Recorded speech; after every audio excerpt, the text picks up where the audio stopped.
Josué, capítulo 4, 5 e 6. Sucedeu, pois, que, acabando todo o povo de passar o Jordão, falou o Senhor a Josué, dizendo: Tomai do povo 12 homens de cada tribo, um homem, e mandai-lhes, dizendo: Tomai daqui, do meio do Jordão, do lugar do assento dos pés dos sacerdotes, 12 pedras, e levai-as convosco a outra banda, e depositai-as no alojamento em que haveis de passar esta noite. Chamou, pois, Josué os 12 homens que escolhera dos filhos de Israel, de cada tribo um homem, e disse-lhes: Passai diante da arca do Senhor vosso Deus, ao meio do Jordão, e levante cada um uma pedra sobre o seu ombro, segundo o número das tribos dos filhos de Israel, para que isso seja por sinal entre vós, e quando vossos filhos no futuro perguntarem, dizendo: Que vos significam essas pedras? Então lhes direis que as águas do Jordão se separaram diante da arca do concerto do Senhor. Passando ela pelo Jordão, separaram-se as águas do Jordão, assim que essas pedras serão para sempre por memorial aos filhos de Israel. Fizeram, pois, os filhos de Israel como Josué tinha ordenado, e levantaram 12 pedras no meio do Jordão, como o Senhor dissera a Josué, segundo o número das tribos dos filhos de Israel, e levaram-nas consigo ao alojamento e as depositaram ali. Levantou Josué também 12 pedras no meio do Jordão, no lugar do assento dos pés dos sacerdotes, que levavam a arca do concerto, e ali estão até o dia de hoje. Pararam, pois, os sacerdotes que levavam a arca no meio do Jordão, em pé, até que se cumpriu tudo quanto o Senhor a Josué mandara dizer ao povo, conforme tudo quanto Moisés tinha ordenado a Josué, e apressou-se o povo e passou. E sucedeu que, assim que todo o povo acabou de passar, então passou a arca do Senhor e os sacerdotes à vista do povo. E passaram os filhos de Ruben e os filhos de Gade e a meia tribo de Manassés, armados, na frente dos filhos de Israel, como Moisés lhes tinha dito. Uns 40.000 homens de guerra armados passaram diante do Senhor para a batalha, às campinas de Jericó. Naquele dia o Senhor engrandeceu a Josué diante dos olhos de todo Israel, e temeram-no, como haviam temido a Moisés todos os dias da sua vida. Falou, pois, o Senhor a Josué, dizendo: Dá ordem aos sacerdotes que levam a arca do testemunho, que subam do Jordão. E deu Josué ordem aos sacerdotes, dizendo: Subi do Jordão. E aconteceu que, como os sacerdotes que levavam a arca do concerto do Senhor subiram do meio do Jordão, e as plantas dos pés dos sacerdotes se puseram em seco, as águas do Jordão se tornaram ao seu lugar e corriam, como antes, sobre todas as suas ribanceiras. Subiu, pois, o povo do Jordão no dia 10 do mês primeiro, e alojaram-se em Gilgal, da banda oriental de Jericó. E as 12 pedras que tinham tomado do Jordão levantou Josué em Gilgal. E falou aos filhos de Israel, dizendo: Quando no futuro vossos filhos perguntarem a seus pais, dizendo: Que significam essas pedras?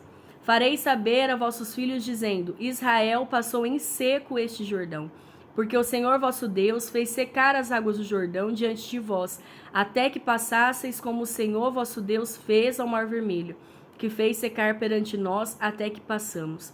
Para que todos os povos da terra conheçam a mão do Senhor que é forte, para que temais ao Senhor vosso Deus todos os dias. E sucedeu que, ouvindo todos os reis dos amorreus que habitavam desta banda do Jordão ao ocidente, e todos os reis dos cananeus que estavam ao pé do mar, que o Senhor tinha secado as águas do Jordão, de diante dos filhos de Israel, até que passamos, derreteu-se-lhes o coração, e não houve mais ânimos neles, por causa dos filhos de Israel. Naquele tempo, disse o Senhor a Josué: Faze facas de pedra e torna a circuncidar os filhos de Israel. Então Josué fez para si facas de pedra e circuncidou aos filhos de Israel em Gibeate Aralote. E foi esta a causa porque Josué o circuncidou. Todo o povo que tinha saído do Egito, os varões, todos os homens de guerra, eram já mortos no deserto, pelo caminho depois que saíram do Egito. Porque todo o povo que saíra estava circuncidado, mas a nenhum do povo que nascera no deserto pelo caminho, depois de terem saído do Egito, haviam circuncidado. Porque 40 anos andaram os filhos de Israel pelo deserto, até se acabar toda a nação. Os homens de guerra que saíram do Egito, que não obedeceram à voz do Senhor, aos quais o Senhor tinha jurado que lhes havia de deixar ver a terra que o Senhor jurara a seus pais dar-nos, terra que mana leite e mel. Porém, em seu lugar, pôs a seus filhos, a este Josué circuncidou, porquanto estavam incircuncisos, porque os não circuncidaram no caminho. E aconteceu que, acabando de circuncidar toda a nação, ficaram no seu lugar no arraial até que sararam. Disse mais o Senhor a Josué: hoje resolvi de sobre vós o opróbio do Egito, pelo que o nome daquele lugar se chamou Gilgal até o dia de hoje. Estando, pois, os filhos de Israel alojados em Gilgal, celebraram a Páscoa no dia 14 do mês, à tarde, nas campinas de Jericó. E comeram do trigo da terra do ano antecedente, ao outro dia depois da Páscoa, pães asmos e espigas tostadas comeram no mesmo dia. E cessou o maná no dia seguinte, depois que comeram do trigo da terra do ano antecedente, e os filhos de Israel não tiveram mais maná. Porém, no mesmo ano comeram das novidades da terra de Canaã. E sucedeu que, estando Josué ao pé de Jericó, levantou aos seus olhos e olhou, e eis que se pôs em pé diante dele um homem que tinha na mão uma espada nua. E chegou-se Josué a ele e disse-lhes: és tu dos nossos inimigos? E disse ele: não, mas vem agora como príncipe do exército do Senhor. Então Josué se prostrou sobre o seu rosto na terra, e o adorou, e disse-lhe: que diz meu senhor ao seu servo? Então disse o príncipe dos exércitos do Senhor a Josué: descalça os sapatos de teus pés, porque o lugar em que estás é santo. E fez Josué assim. Ora, Jericó cerrou-se e estava cerrada por causa dos filhos de Israel. Nenhum saía nem entrava. Então disse o Senhor a Josué: olha, tenho dado na tua mão a Jericó e ao seu rei, e aos seus valentes e valorosos. Vós, pois, todos os homens de guerra, rodeareis a cidade, cercando a cidade uma vez, assim fareis por 6 dias.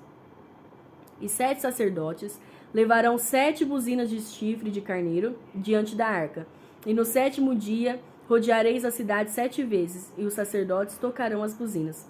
E será que, tocando-se longamente a buzina de chifre de carneiro, ouvindo vós o sonido da buzina, todo o povo gritará com grande grita, e o muro na cidade cairá abaixo, e o povo subirá nele, cada qual em frente de si. Então chamou Josué, filho de Num, os sacerdotes, e disse-lhes: levai a arca do concerto, e 7 sacerdotes levem 7 buzinas de chifre de carneiro diante da arca do Senhor. E disse ao povo: passai e rodeai a cidade, e quem estiver armado passe adiante da arca do Senhor. E assim foi, como Josué dissera ao povo, que os 7 sacerdotes, levando as 7 buzinas de chifre de carneiro diante do Senhor, passaram e tocaram as buzinas, e a arca do concerto do Senhor os seguia. E os armados iam adiante dos sacerdotes que tocavam as buzinas, e a retaguarda seguia após a arca, andando e tocando as buzinas. Porém, ao povo Josué tinha dado ordem, dizendo: não gritareis, nem fareis ouvir a vossa voz, nem sairá palavra alguma da vossa boca, até o dia que eu vos diga: gritai, então gritareis. E fez a arca do Senhor rodear a cidade, rodeando-a uma vez, e vieram ao arraial, e passaram a noite no arraial. Depois, Josué se levantou de madrugada, e os sacerdotes levaram a arca do Senhor. E os 7 sacerdotes que levavam as 7 buzinas de chifre de carneiro diante da arca do Senhor iam andando e tocavam as buzinas. E os armados iam adiante deles, e a retaguarda seguia atrás da arca do Senhor. Os sacerdotes iam andando e tocando as buzinas. Assim rodearam outra vez a cidade no 2º dia e tornaram para o arraial. E assim fizeram 6 dias. E sucedeu que, ao 7º dia, madrugaram ao subir da alva, e da mesma maneira rodearam a cidade 7 vezes. Naquele dia somente rodearam a cidade 7 vezes. E sucedeu que, tocando os sacerdotes a 7ª vez as buzinas, disse Josué ao povo: gritai, porque o Senhor vos tem dado a cidade. Porém a cidade será anátema ao Senhor, ela e tudo quanto houver nela, somente a prostituta Raabe viverá. Ela e todos os que com ela estiverem em casa, porquanto escondeu os mensageiros que enviamos. Tão somente guardai-vos do anátema, para que não vos metais em anátema tomando dela, e assim façais maldito o arraial de Israel, e o turveis. Porém, toda a prata e o ouro, e os vasos de metal e de ferro são consagrados ao Senhor, e irão ao tesouro do Senhor. Gritou, pois, o povo, tocando os sacerdotes as buzinas, e sucedeu que, ouvindo o povo o sonido da buzina, gritou o povo com grande grita, e o muro caiu abaixo, e o povo subiu à cidade, cada qual em frente de si, e tomaram a cidade. E tudo quanto da cidade havia, destruíram totalmente a fio da espada, desde o homem até a mulher, desde o menino até o velho, até o boi e gado miúdo e ao jumento. Josué, porém, disse aos 2 homens que tinham espiado a terra: Entrai na casa da mulher prostituta e tirai de lá a mulher com tudo quanto tiver, como lhe tem jurado. Então entraram os jovens, os espias, e tiraram a Raabe, e a seu pai, e a sua mãe, e a seus irmãos, e a tudo quanto tinha. Tiraram também a todas as suas famílias, e puseram-nos fora do arraial de Israel. Porém a cidade e tudo quanto havia nela queimaram-no a fogo. Tão somente a prata e o ouro e os vasos de metal e de ferro deram para o tesouro da casa do Senhor. Assim deu Josué vida à prostituta Raabe e à família de seu pai, e a tudo quanto tinha, e habitou no meio de Israel até o dia de hoje, porquanto escondera os mensageiros que Josué tinha enviado a espiar a Jericó. E naquele tempo Josué se esconjurou, dizendo: Maldito diante do Senhor seja o homem que se levantar e reedificar essa cidade de Jericó. Perdendo o seu primogênito, afundará, e sobre o seu filho mais novo lhe porá as portas. Assim era o Senhor com Josué, e corria a sua fama por toda a terra.